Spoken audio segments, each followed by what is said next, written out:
विवाह पञ्चमीमा भारत अयोध्याबाट लाखौं मानिसहरू जन्ती बनेर आउने गर्दछन्। जानकी मन्दिर, राम मन्दिर लगायतका मठमा विभिन्न स्थानका साथै भारतबाट समेत भक्तजनहरू जनकपुर धाम आउने गर्दछन्। विवाह पञ्चमी यहाँको सबभन्दा ठुलो महत्त्वपूर्ण पर्व हो। उसमा चाहिँ बढी भिड हुन्छ। सबैतिरबाट मान्छे आउँछ, अयोध्याबाट जयन्ती आउँछ, लोकल मान्छेको पनि भिड हुन्छ। विवाह पञ्चमी ठुलो मेला हुन्छ यहाँको। हुन त सबै महिनामा छ। अब यो साउनमा यो आषाढको पूर्णिमा गुरु पूजा हुन्छ, उसमा पनि लाग्छ। श्रावणमा झुला हुन्छ नि, हरियाली तीज भन्छ, झुल्ने प्रक्रिया छ, त्यो पनि हुन्छ। भदौमा चाहिँ जन्माष्टमी हुन्छ। यस्तै आश्विनमा दुर्गा पूजा, कार्तिकमा अन्नकुट दिवालीहरू हुन्छ। अनि फेरि मङ्सिरमा विवाह पञ्चमी हुन्छ। यसो फाल्गुनमा परिक्रमा हुन्छ 15 दिनको। चैतमा रामनवमी हुन्छ, वैशाखमा जानकी नवमी हुन्छ। सबै महिनामा केही न केही पर्व भइरहन्छ।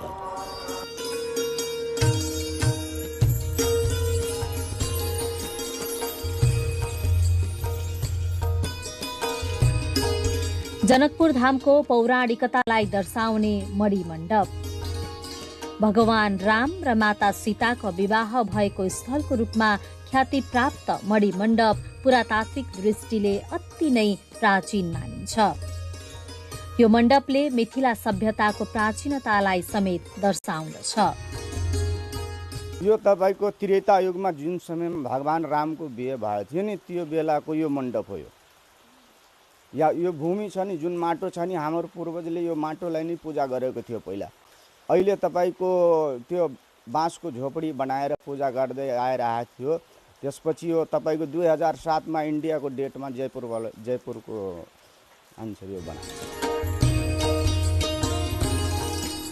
जनकपुरबाट करिब 17 किलोमिटर उत्तरमा धनुषा धाम रहेको छ।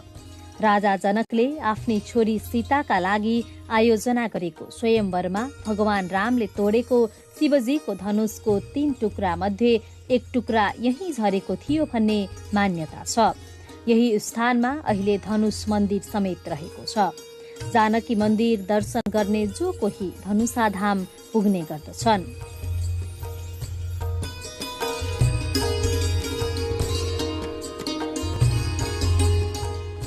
जानकी मन्दिर पुग्ने भक्तजनहरूले धनुषा धामको दर्शन नगरे दर्शन पूरा नहुने महन्तहरू बताउनुहुन्छ। सीता र रामजीको बीचमा एउटा जुन वैवाहिक बन्धन भएछ, त्यसको प्रतीक रूपमा त्यो धनुष हो। त्यो स्वयं भगवानको हातबाट भाँचिएको र स्वयं परशुराम पनि एउटा भगवानको अवतारले चाहिँ त्यो धनुष, शिवजीको धनुष जनकले दिएको हुनाले त्यसको महात्म्य हेर्ने हो भने रामेश्वरम चाहिँ पछि स्थापना गर्नुभएछ भगवान रामले। त्यो धनुष चाहिँ आफ्नो हातबाट त्योभन्दा पहिला स्थापना गर्नुभएको हुनाले त्यो पनि एउटा दर्शनको ठुलो महत्त्वपूर्ण स्थान हो धनुषा धाम। र त्यो राम र सीताको बीचको एउटा प्रतीक रूपमा त्यो धनुष मानिन्छ। र जनकपुर आउने दर्शनार्थीलाई यदि धनुषको दर्शन भएन भने पूर्ण दर्शन हुँदैन, अधुरो दर्शन हुन्छ। त्रेताकालीन इतिहास बोकेको जनकपुरको धनुष सागर। 3 टुक्रा भएको शिवजीको धनुष मध्ये एक टुक्रा पातालमा गएको थियो भन्ने किम्वदन्ती अनुसार सोही स्थानमा पोखरीको आकार लिएको मान्यता छ। आज सोही स्थानलाई धनुष सागरको नामले चिन्ने गरिन्छ। जानकी मन्दिरको छेउमा रहेको राम मन्दिर। जानकी मन्दिर पुग्ने जो कोही राम मन्दिर पुग्ने गर्दछन्। जानकी मन्दिरको निर्माण भन्दा पहिले नै निर्मित यो मन्दिरको निर्माण प्यागोडा शैलीमा गरिएको छ। राम मन्दिरलाई झट्ट हेर्दा पशुपतिनाथ मन्दिरको झल्को आउँछ। राम मन्दिरमा पञ्चायन मूर्ति, लक्ष्मी नारायण, विष्णु अवतारको मूर्ति, अन्य देवी देवताको नित्य पूजा अर्चना गर्ने गर्दछ।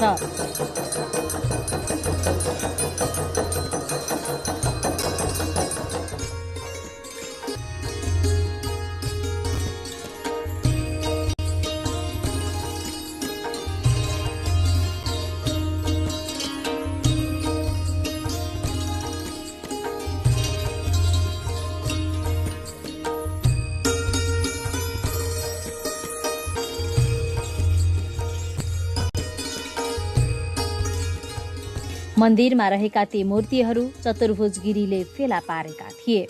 तिनै सन्तले पछि मन्दिरमै रहेको बरको रुखमुनि मूर्तिहरू राखेर पूजा सुरु गरेका थिए भन्ने भनाइ छ। यहाँ सुर किशोर दास आएका थिए, उनकै समकालीन एउटा अर्को सन्यासी चतुर्भुज गिरी पनि आएका थिए भनिन्छ। उनी जोशी मठका उनी त्यहाँका सन्यासी थिए, शङ्कराचार्यका शिष्य थिए उनी।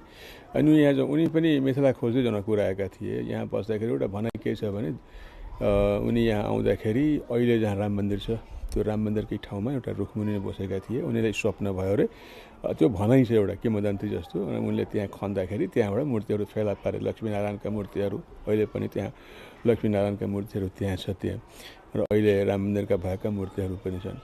तुलना गर्न त्यसपछि त्यहाँ एउटा मठ उनले पनि बनाएका थिए, त्यहाँ सुरुमा ऊ थियो भनिन्छ। अहिले जुन देखिन्छ नि त्यो ऐतिहासिक तथ्यहरूले के भन्छन् भने यो चौथो ढाँचा हो जो अहिले देखिएको हो त्यहाँ। सुरुमा एउटा मठ जस्तो रह्यो होला, पछि त्यसलाई मकवानी राजाहरूले पनि ढाँचा त्यहाँ खडा गरिदिए त्यहाँ मन्दिरहरू। त्यो तुलना गर्न भनेपछि जानकी मन्दिर अलि भारतीय उसँग बढी नजिक देखिन्थ्यो भनेपछि राम मन्दिरका जुन सन्यासीहरू त्यहाँ अहिले पनि त्यहाँ गिरी नै हुन्छ। त्यहाँ दुईटा फरक के छ भने यो जानकी मन्दिर वैष्णवी मठ हो, रामानन्दीहरूको मठ हो, अनि त्यो सन्यासीहरूको मठ हो।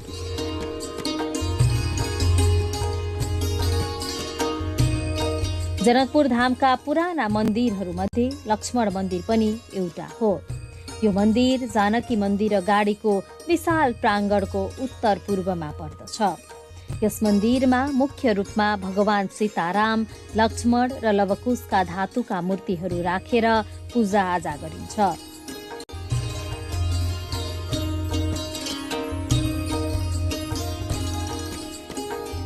राजा जनककै नामले प्रख्यात नगरी जनकपुर धाममा रहेको जनक मन्दिर प्राचीनताको अर्को नमुना हो।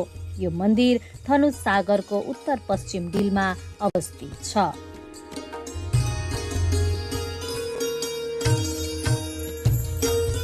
गंगा सागरको डिलमा शिव मन्दिर रहेको छ। शिवरात्रि लगायतका पर्वहरूमा मन्दिरमा ठूलै संख्यामा दर्शनार्थीहरूको घुइँचो लाग्ने गर्दछ। गंगा सागरको उत्तर पश्चिम तथा शिवचोकमा रहेको यो मन्दिरको निर्माण 2038 सालमा गरिएको हो। यो मन्दिरको निर्माण भने शिखर शैलीमा गरिएको छ।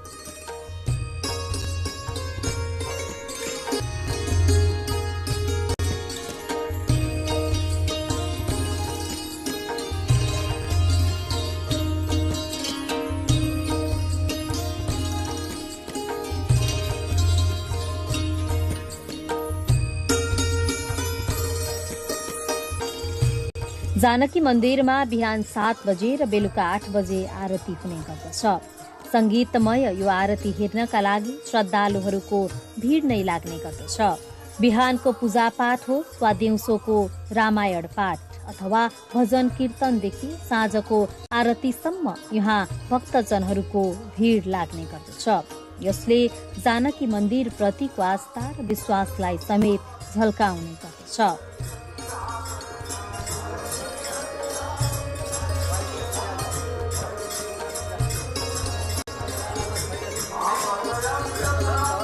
आस्था ठुलो छ यो क्षेत्रमा। जनकपुरको विकासको क्रममा हेर्ने हो भने यो दुईटा मन्दिर सम्भवतः नभएको भए जनकपुर मेटिन्थ्यो अथवा स्थापित हुने थिएन। किनभने धेरै प्राचीन पश्चिमी विद्वानहरू जसले अनुसन्धान गरेका छ जनकपुर बारेमा, उनीहरू पनि भनाइ के छ भने जनकपुर धेरैचोटि बसिसकेका छ, धेरैचोटि उजाड भइसकेका छ। यसको इतिहास त्यही भन्छ। तर यो दुईटा मन्दिरले गर्दाखेरि यहाँ के भयो भने विभिन्न कुटीहरूको स्थापना पनि भयो, जाति कुटीहरूको स्थापना भयो। विभिन्न जातले आफ्नो आफ्नो कुटीहरूको स्थापना गरे, गाउँ घरमा बसेका थियो, तर कुटीको स्थापना जनकपुरमा गरे। किनभने जनकपुरमा आएर पुण्य कमाउनु छ। दिउँसो 12 बजेदेखि 4 बजेसम्म भने गर्भगृहको ढोका बन्द रहन्छ।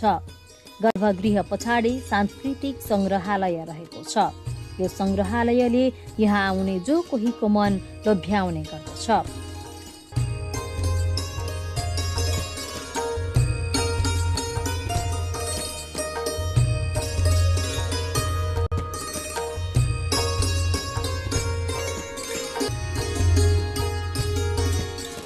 यो संग्रहालयले हलेश्वरी महायज्ञ भएर सीता फेला परेदेखि सीतारामको विवाह भएसम्मको झझल्को दिलाउने गर्दछ।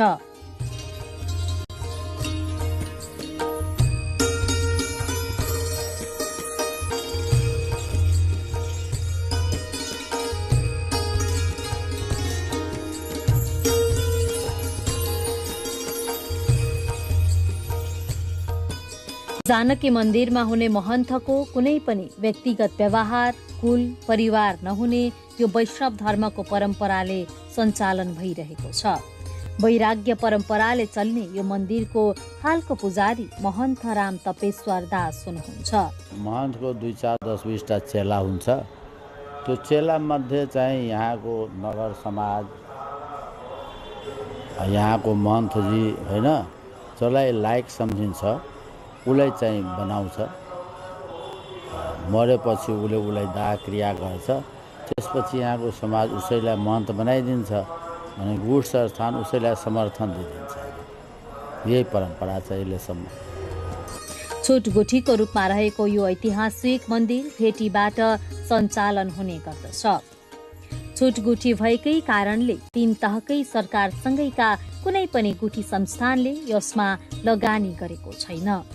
12 महिनामा 12वटा पर्व, विवाह पञ्चमी, सार्वजनिक विवाह हुनुका साथै जानकी मन्दिरको हातभित्र दैनिक जसो अखण्ड रामायण पाठ, अखण्ड कीर्तन लगायतका कार्यक्रम हुने यस मन्दिरको व्यवस्थापन समेत दान दातव्यबाट सञ्चालन भइरहेको छ।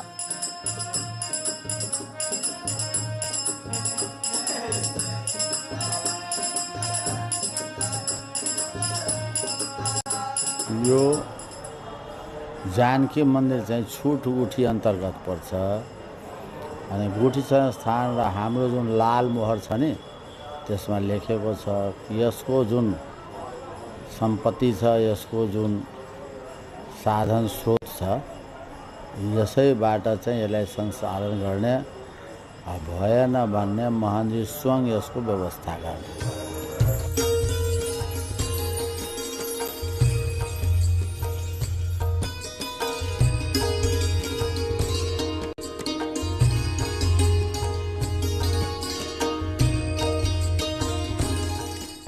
ऐतिहासिक रूपले महत्त्वपूर्ण सांस्कृतिक धरोहर मानिने जानकी मन्दिर धार्मिक हिसाबले नेपाल र भारत दुवै देशका हिन्दू धर्मावलम्बीहरूको सेतु पनि हो। मध्य प्रदेश सरकारले हिन्दू धर्मावलम्बीहरूको पवित्र र प्रख्यात तीर्थस्थल जानकी मन्दिरलाई विश्व सम्पदा सूचीमा सूचीकृत गर्नका लागि आफ्नो 2081-82 को नीति तथा कार्यक्रममा समावेश समेत गरिसकेको छ।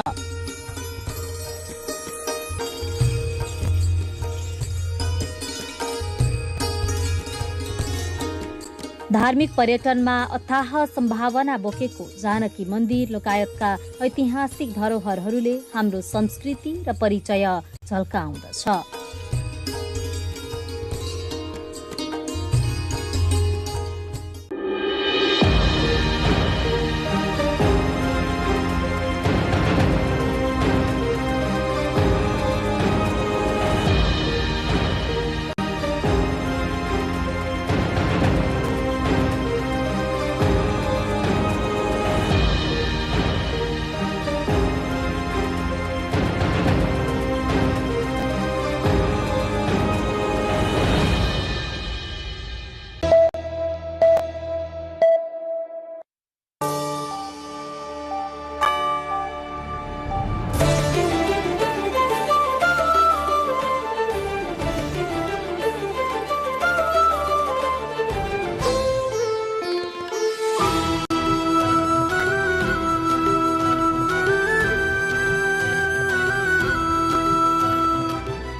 Today we're joined by Alice Akunga, UNICEF's representative to Nepal.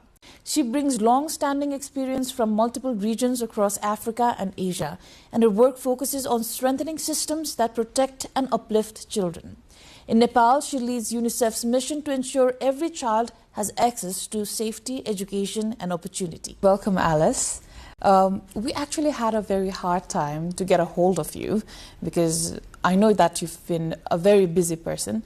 So what have you been doing for the last a few days or past few months? Anywhere where you work for children, you are always busy. Because the children require this, they require that, and since we are the voice of children, we are busy. For the last few weeks, I've been engaged in discussing issues of children in different levels and platforms. I've been in the ministry, particularly of health, looking into supporting and working with our government partners in the health systems and ensuring that service delivery for children is there. I've also been engaged in an activity which is climate resilient school systems. I've been to a school looking at what the school is doing, planting of the trees, and working around the schools to ensure that schools have a resilient foundation that learning can continue despite any disaster. I've also engaged with a couple number of our implementing partners in terms of the progress on some of the activities and programs that we work on the ground, and therefore all round it's about children. But even coming to my personal life, I like sightseeing, so I've been trekking a few here and there. I see the people, I see a beautiful culture, and a good people in Nepal. So Nepal is treating you well so far? Nepal is fantastic. It's treating me well so far. I love the culture. It's very rich of its culture. I love the people, very warm people, very welcoming people. And I love when I even engage with them, either at personal level or discussing about program. They're very open people and very good to work with. So you've experienced a lot of time with these communities and people of Nepal. So when we talk about communities, when you travel through communities affected by flood, droughts or landslides, what do you see through a child's eye? How has the childhood changed? Is it through games or the rhythms or the small freedoms they have in these spaces? I've traveled in Nepal quite a lot, and if I talk about UNICEF, we have offices in 4 provinces, and I've been to those provinces and some of the municipalities. We have an office in Madesh, we have an office in Surkhet, we have an office in Bairahawa, and we have an office in Dangadi. And as you can imagine, if our programs are there on the ground, it requires a lot of traveling, meeting people, meeting government at that level, and engaging and working. And when I travel to these places, I have time to sit down and talk with communities, talk with women, talk with men, talk with young people, and talk with children as well. I visit schools, I visit homes, and I have discussions at the community level. And what comes across to me, if I can mention, like when I went to Jajakot immediately after the flood, after the earthquake, and I see the children, I see the families, I see the devastation.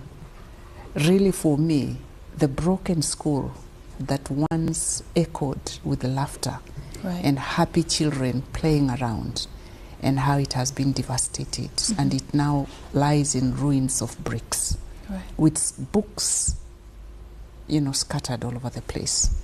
When I visit homes and I find a child standing by what used to be a home before and cuddling the only treasure that they can have, it could be a toy, it could be a book, or it could be just that one last dress that they managed to get. Climate anxiety on children is always there.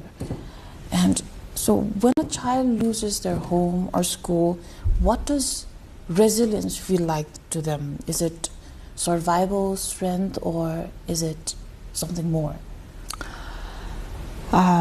Many children I've talked with, and as I mentioned, I engage a lot with children. Like I just mentioned, early this week I was in a school and we were launching activities around resilient schools and how to ensure that children are active agents and they can be able to be part of the journey to work within these climate disasters. And for most children, resilience begins as survival.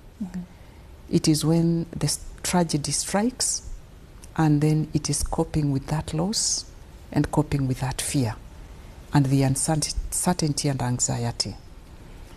But over time, it becomes a strength, because as they come out of that fear and rebuild back, they regain their joy, they regain their hope, and they are able to smile and continue with learning. And that springing back and forth, it gives children resilience, not only to build back, but to build with a forward looking. So UNICEF often speaks about climate resilient schools and services. So what does that look like in the daily life of a teacher, a student, or even a parent, or youth-led innovations to give you a glimpse of Nepal's climate resilient future? If I use the example of education system and climate resilient schools, what really this means is that children can keep learning and they can be safe and secure whatever the tragedy strikes, whether it's because of a climate-induced disaster or it's a natural disaster like an earthquake. But if we go straight to climate, it basically means that the school can bounce back, reopen, and continue learning. What does this mean to a teacher? That despite that disaster, children can continue learning, whether physically, but if they can't come to school physically, then how do the children still get access to the content and learn? This can be through modules which are prepared in advance and are given to children and are at home, and children can continue studying. Or this can be through online or virtual learning, where there is internet and there is gadgets, and that can be done on virtual. But we do know that some children can't access internet learning.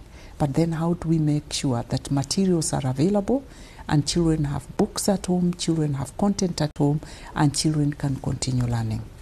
For children, it's about how they can make their school more resilient, building trees around, ensuring they have clubs and they participate in this, they do gardening, they build trees, but they also now understand the impacts, and living through that, they become stronger, they know what to do when there is a flood, and they can take those actions together with their parents, and they can still remain safe and secure.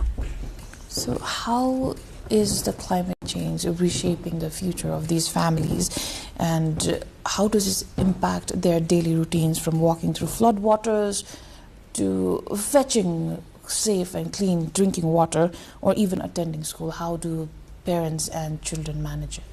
Very good question, really good question.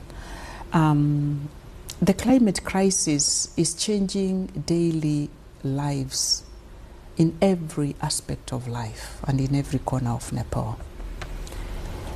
We talk about floods, we talk about landslides, extreme heat, often which affects the lives of the young people, the mothers. And we also talk about roads that have been damaged, we talk about landslides, we talk about interrupting education. Really, it's the whole life. When you talk about floods, it's about the plants and what has been planted, and it affects food harvests. Absolutely.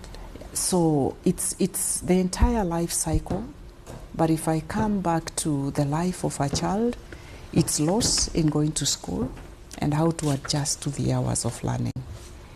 When I talk to a family, it's about floods which came and all their crop was devastated, and therefore they don't have food for the family. And that also impacts on the children, whether young or older children, in terms of the activities.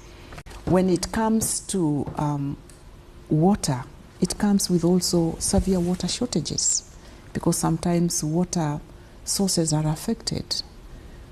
So it really affects the entire life and it disrupts families.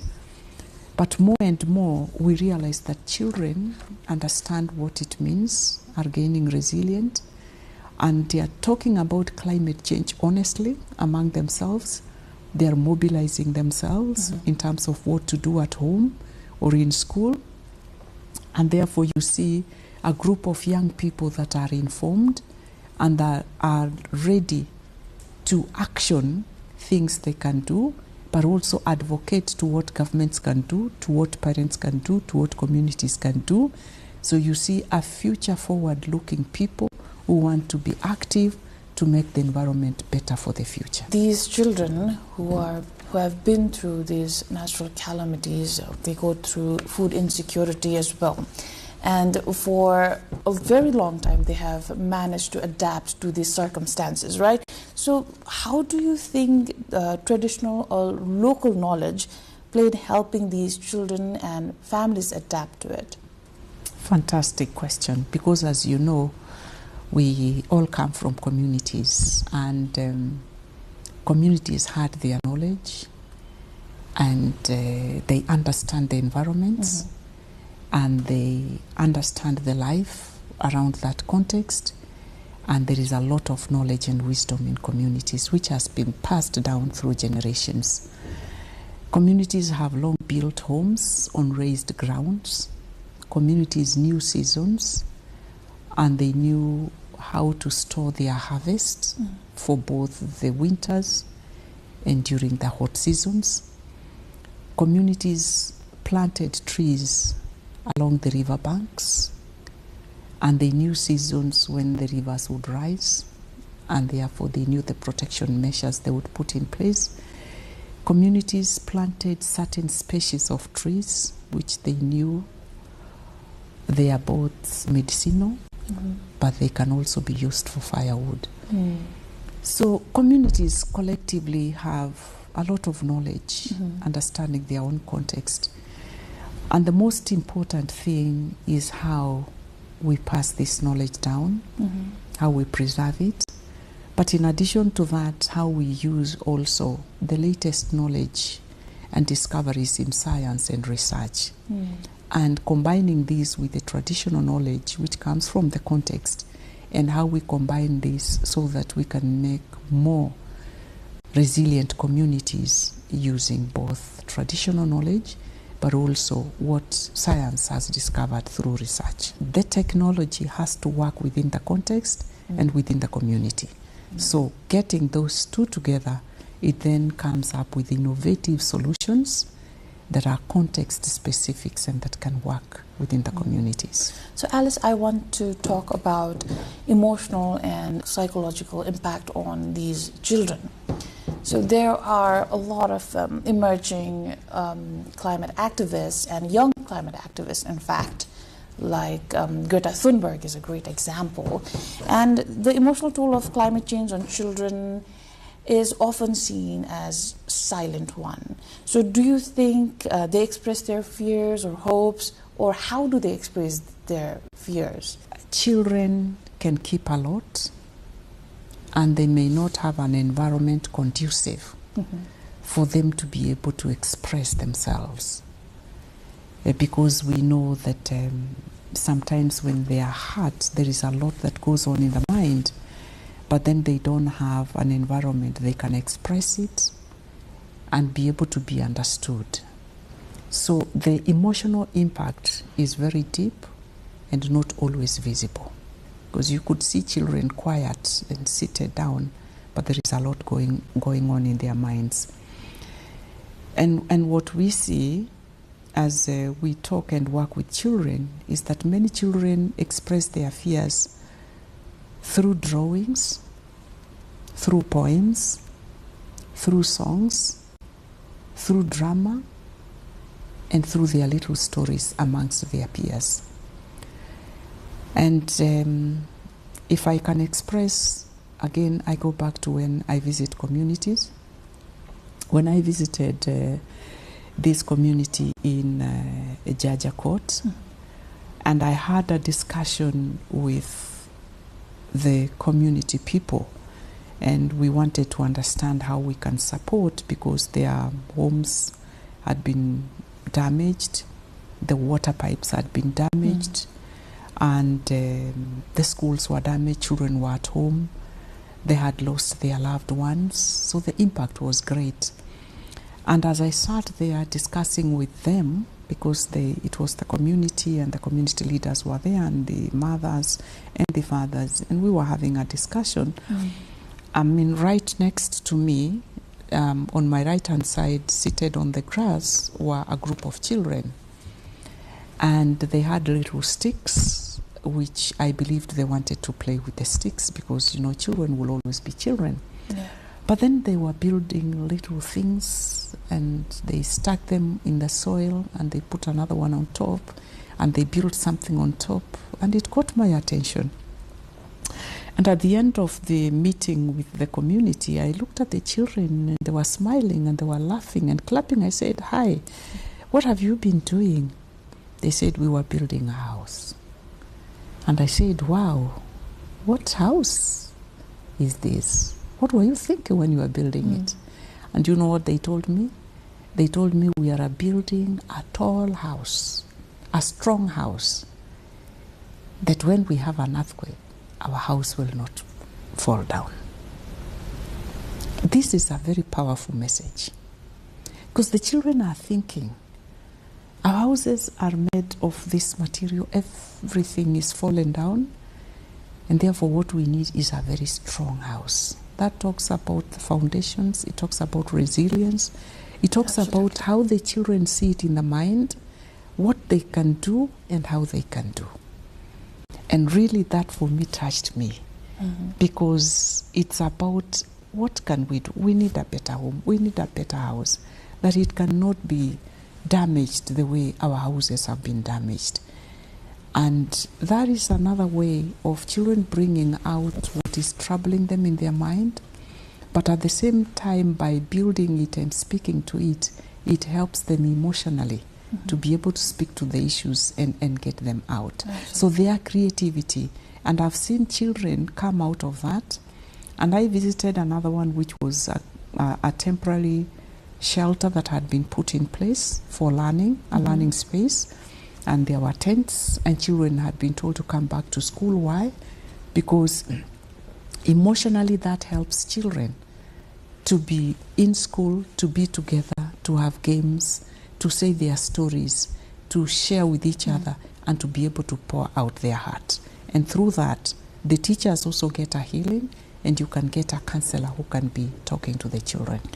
So children obviously talk about the future differently now, because of the experiences they had to experience, and because of the climate anxiety as a whole. So how do they talk about the future? Are they more cautious now, or are they more determined? How do you see it? They talk about, I see children who are bold, who have grown out of this crisis, who can speak to authority, who can articulate things, and children who are not just feeling helpless, but children who are ready to engage and do something to save themselves and their communities. It's amazing to see that children today they demand climate justice through UNICEF, through you. So after all the stories you've witnessed so far, what does resilience mean personally to you? For me, resilience is the strength of being able to bounce back after any disaster. That's what it means to me, that I can be able to overcome and live and keep on building from there. And when I look at children, then it is that strength of a child who emerges from that disaster and smiles with a hope and a future for tomorrow. And the likes of us in society, whether it's UNICEF, and it is all the leaders, the parents, the community, it is how we work to help children have a better future tomorrow. that they can always bounce back with hope and still smile and still have that energy and strength to move forward and to build back better and have a future for tomorrow. Because it means believing in recovery. Disasters will always be there, but it's how we plan and prepare ourselves, and therefore how we believe that we can overcome. And if that spirit is in children and it is in us, then we can always overcome whatever hurdles and whatever disasters. In everyday life, resilience is about courage that keeps the children, it's about courage that keeps communities standing, and it's about learning and looking at the surrounding, seeing what are the emerging things, what are the emerging dangers, what are the emerging risks, and how can I overcome them? But more importantly, how the children fit within it, how will they overcome them, and how will they face a better future tomorrow. Do you want to talk about Nepali culture? Of course. What cultures have you personally experienced and you like so far about Nepal? Maybe the food, the clothes, traditional music, anything. I think all those that you've mentioned. I think Nepal is very rich when it comes to its culture. And Nepal is one country and it's one people that I've seen that are still deep-rooted in their culture and love and cherish their culture. And the culture is good. When you look at their food is amazing.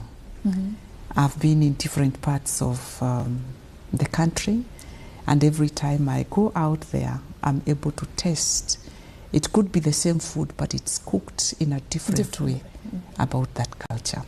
And I've taken a lot of foods, which I may not mention here, that are very close to my heart. What about the kurtas you wear? I've seen their clothing. It's very colored. It's very nice. I've bought kurtas, I've bought koftis, and I enjoy wearing them. Yeah, I actually saw you in a few kurtas in pictures as well. I do, and I love them. One that I'm yet to buy and learn how to wear it. I've not done it because I have to learn how to tie. It is the sari. Oh, the sari. Because I just have to learn it, but I still love it when I see it. It has beautiful, beautiful flow. Then I've seen their cultural festivals. I've seen the festival when the women wear red. Have you found anything that is parallel to your culture back at home in Kenya and something here in Nepal? Let me tell you a small story, just a snippet. There are a lot of commonalities. I was in the field with a colleague of mine, and we went after one of the flood seasons. So we went to engage with the district level, the community level, to see the damages, but what we can contribute into it as UNICEF. So I was with my colleague, who is a national colleague, and we were in the car. We went by road, by the way, and we traveled all the way. And this was to Sudapashim. So we went by road. And then we got to this village, and then there were pumpkins. And as we walked within the community, and we were going to where the people had set for us to sit, so there was this pumpkin growing. Then as we stood there, we said, wow, this is very healthy. It looks beautiful. And then I was just talking and my hands were down. And she was also talking and her hands were down. And then she asked me, can you see that one in the corner? And I said, yeah, I can see that is a lovely big pumpkin. And then I told her, by the way, you know, in my culture where I come from, we don't point a pumpkin. I told her, we don't point a pumpkin like that. My grandmother has told me that it's not good to point a pumpkin because when you point at it, it will dry. So you just speak. And then she burst out laughing. I said, why are you laughing? She told me, you know, that is Nepali culture. That's why I'm also talking, and I cannot point at it. In Nepali culture, we also don't point at a pumpkin. We just look at it and speak, because then we believe that it will grow. I mean, to that level, I said, yeah, cultures, they transcend boundaries. course. They transcend boundaries. Right. And when people gather around the table and how they are eating, it's cultural. It's the same thing in my country. And when I see the animals and I see the cows and they are milking, I just look at it like it's the same as in my culture. Thank you, Alice, for joining me today. It's been a huge pleasure hearing your work at UNICEF and hearing your thoughts as well. Thank you. Thank you very much. It has been a pleasure for me to have this discussion with you. Right. And I look forward to the children's smiles, because the children are the future.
A reflection of biodiversity along with nature and culture. A view of the silver-like shining mountain range right before your eyes. A chronicle of the rituals and traditions of Kirati people from creation to civilization and the present day. A unique tourist trail in Nepal, filled with natural beauty, the Mundum Trail. Mundum Trail is a uniquely identified trekking route in Nepal filled with natural beauty. The trail is an excellent tourist destination for trekkers who want to enjoy the culture and traditions of various ethnic groups while observing natural beauty. The Mundum Trail was identified as a new trekking route with the aim of promoting tourism in Khotan, Bhojpur, Sankhwa Sabha and Solukhumbu regions of eastern Nepal. The specialty of the Mundum Trail is trekking while observing the tall mountain ranges, high hills, and beautiful views of the flat plains of Tarai. Since it is connected to the culture of the Kirati people, this trail is named after the Mundum rites of Kirat Rise.